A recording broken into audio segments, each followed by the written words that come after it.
जी अस्सलाम वालेकुम। और जो सर सीमेंट सेक्टर है पाकिस्तान स्टॉक एक्सचेंज का, वो एक सदाबहार, आपको पता है कि हर इन्वेस्टर का बड़े क्लोज है उससे। और जो इसके तमाम के तमाम स्टॉक्स हैं, सब में तकरीबन हर डिफरेंट पीपल्स का इंटरेस्ट है। किसी का DG Khan cement, maple leaf cement, you name it and the people have it. Everybody has interest in and watching this sector. Pakistan का जो सीमेंट सेक्टर है, एवरीबॉडी लव्स इट। इसके जो नंबर्स हम आपसे डिस्कस करते हैं जी। सीमेंट की जो लोकल डिस्पैचेस हैं वो रिबाउंड की हैं 14% सालाना बेसिस पे। मतलब जनवरी है ना, जनवरी 2025, जो जनवरी 2024 थी ना, वहाँ पे 3.4 मिलियन टन्स की सेल्स थी। अभी हैं 3.9 मिलियन टन्स।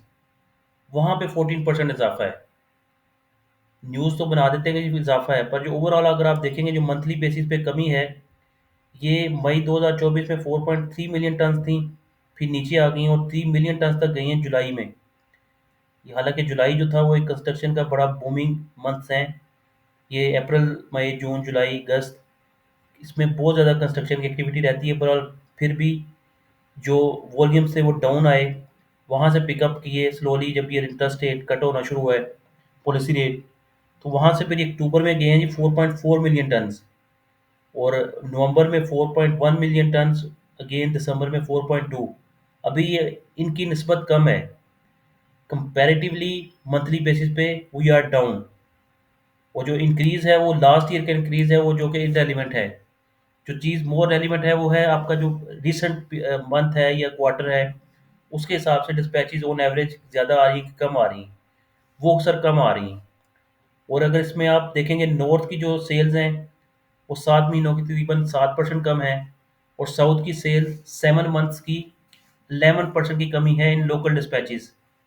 एक्सपोर्ट डिस्पैचेस की अगर आप बात करें तो नॉर्थ में 28% का इजाफा है, और साउथ में एक्सपोर्ट्स में 32% का इजाफा है। नंबर वन, सीमेंट की प्राइसेस जो हैं वो नॉर्थ और साउथ तकरीबन इक्वलाइजेशन के करीब आ रही हैं। तकरीबन ये 1400 रुपये के नीचे काफ़ी वो उसमें आपस में एक मुताबिकत आ रही है, सिमिलैरिटी है, ये इक्वलाइजेशन आ रही है, आप कह सकते हैं। कंपनी वाइज अनाउंस ये जो डाटा है, ये दैट इज़ मोर इम्पोर्टेंट। इसी के ऊपर सब कुछ बेस है कि जितने नंबर्स हैं, आपको पता है हर शेयर जो है वो उसकी लिक्विडिटी भी बहुत ज़्यादा है वॉल्यूम में, और शेयर्स की जो वैल्यूज़ हैं और जो प्राइसेस हैं, उसमें प्राइस डिस्कवरी में इसकी बहुत ज़्यादा रिसर्च, मतलब one of the most research sector जो है पाकिस्तान में वो सीमेंट सेक्टर है। हर ब्रोकरेज कंपनी हर दूसरे तीसरे दिन वीकली आपको पता है इसकी वैल्यू आपको बताई देती है कि सीमेंट की प्राइसेस क्या हैं। और अगर हम इसको वन बाय वन डिस्कस कर सकें, अटक सीमेंट अगर आप डिस्कस करेंगे सर, और सर अटक सीमेंट के जो मंथली नंबर्स हैं, उसमें लोकल 21% इजाफा है और एक्सपोर्ट में 44%। और अगर आप इस फिजिकल ईयर के 7 महीनों की बात करते हैं, तो हम लोकल में 2% कमी है और एक्सपोर्ट में 23% का इजाफा है। बेस्ट वे सीमेंट भी 7 महीनों का जो डाटा है जी वो नेगेटिव है, लोकल का भी और एक्सपोर्ट का भी 7%।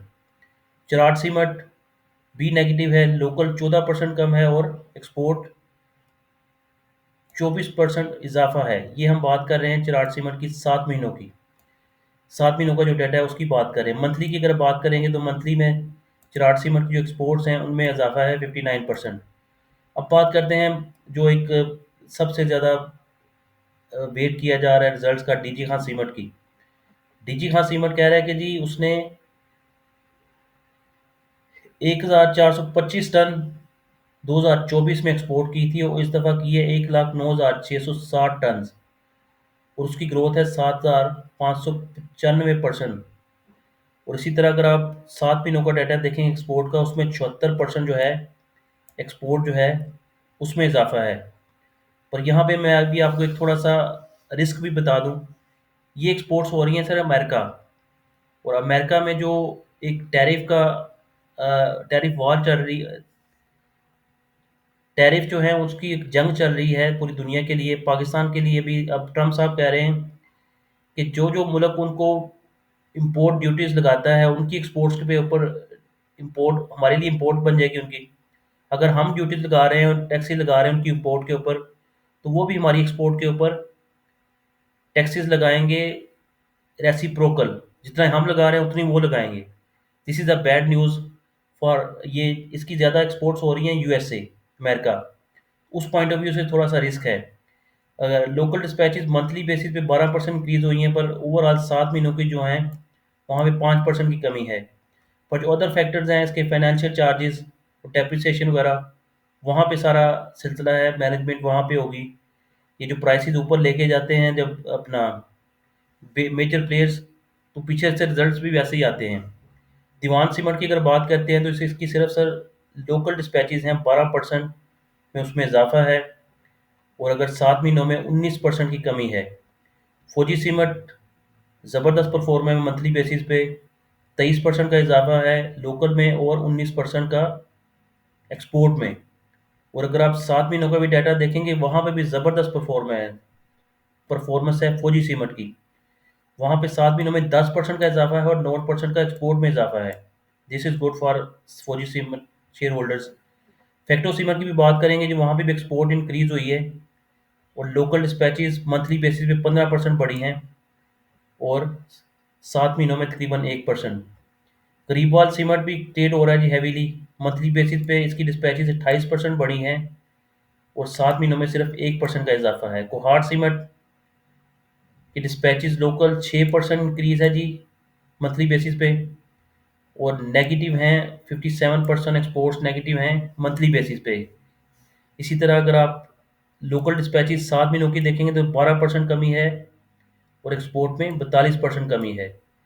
लकी सीमेंट की बात करते हैं जी। लकी सीमेंट अपर लॉक लगा हुआ था, कह रहे हैं जी स्टॉक स्प्लिट आएगा, या कोई न्यूज़ है मटेरियल अभी जो उसकी बोर्ड मीटिंग्स आ रही है उसमें स्टॉक स्प्लिट की बात कर रहे हैं, स्टॉक स्प्लिट आ जाएगा, या फिर कोई और कोई सरप्राइज है उसकी वजह से उसने अपर लॉक लगाया हुआ है। कुछ लोग कह रहे हैं कि जी जो फॉरनर्स थे उनकी सेलिंग जो थी वो आउट हो गई है, फॉरनर चाहे सेलिंग ज़्यादा कर बैठे हैं तो उसकी वजह से अपर लॉक लगा हुआ था। Nobody knows the what the real news is. उसमें सर अगर आप देखेंगे तो 11% इजाफा है, मार्केट लीडर है आपको पता है। लोकल डिस्पैचेस में 11% इजाफा है मंथली बेसिस पे और 24% एक्सपोर्ट बेसिस पे। पर 7 महीनों में 9% की कमी है। एक्सपोर्ट उसकी भी 75% इंक्रीज आ रहा है लकी सीमेंट का।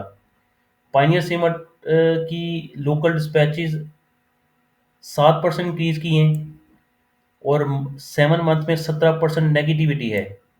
पावर सीमेंट की बात करते हैं। पावर सीमेंट ज़बरदस्त परफॉर्म किया है जिसने, इसके नंबर्स भी अच्छे आए। इसमें लोकल डिस्पैचेस 20% का इजाफा है और एक्सपोर्ट में 41% कमी है। 7 महीनों में 6% की कमी थी, फिर भी रिजल्ट्स जो बॉटम लाइन थी वो ग्रीन थी और एक्सपोर्ट में 36% की कमी है। ठीक है जी, ये सारी की सारी कंपनीज हमने आपको दिखा दी हैं। अब अगर प्राइस टू अर्निंग मल्टीपल की बात करें और डिविडेंड यील्ड की बात करें, उसमें फौजी सीमेंट जो है उसके प्राइस टू अर्निंग मल्टीपल्स हैं 2025 के लिए 7 के मल्टीपल्स हैं और 2026 के लिए 5.61। डिविडेंड यील्ड 3% बनती है 2025 की और 2026 की 7%। पाइनियर सीमेंट के सर मल्टीपल्स हैं प्राइस टू अर्निंग 8 रुपये 41 8.41 और 2026 के लिए 6.61। डिविडेंड यील्ड 6%, 2026 के लिए 8%। कोहाट सीमेंट के भी मल्टीपल 6 और 5 के दरमियान है। चिराट सीमेंट 6 और 5.9, 6 ही कह लें। मैपल लीफ सीमेंट अभी ट्रेड हो रहा है जी 8.91 के मल्टीपल्स पे, पर 2026 के मुताबिक ये ट्रेड हो रहा है तकरीबन 6.92 और डिविडेंड यील्ड 0% है, डिविडेंड एक्सपेक्टेड नहीं है इसमें। अटक सीमेंट की बात करते हैं, उसके 2026 के जो मल्टीपल्स हैं वो 13.68 हैं और 1% डिविडेंड यील्ड है। टीजी खान सीमेंट के मल्टीपल्स अभी 2025 के लिए 11 है, 11.84, पर फ्यूचर की जो अर्निंग्स हैं 2026 वहाँ पे 7.23 है। ओवरऑल अगर आप देखेंगे तो 6-7 के मल्टीपल्स के, और लकी सीमेंट जो है वो सबसे इकोनॉमिकल है, सबसे सस्ता ट्रेड हो रहा है 4.88 और 2026 में 4.48। डिविडेंड यील्ड 1% और 2% है। तो this is all about cement sector जी। इंशाल्लाह ये जो फिगर्स हैं आपको हेल्प करेंगी। और ये जो प्राइसेस सीमेंट की डिक्लाइन हुई है 50 से 70 रुपये पर बैग, ये अच्छा है कंपनी के लिए। जैसे पॉलिसी रेट्स नीचे आए हैं तो शेयर्स की प्राइसेस में कोई इतना इम्पैक्ट नहीं आया, तो प्राइस डिक्रीज होगी तो ऑब्वियसली वॉल्यूम्स बढ़ेंगे, एक्टिविटी बढ़ेगी, तो उसका सेक्टर को फ़ायदा ही फ़ायदा है। जी, thank you so much for watching my this video. Take care and अल्लाह हाफिज़।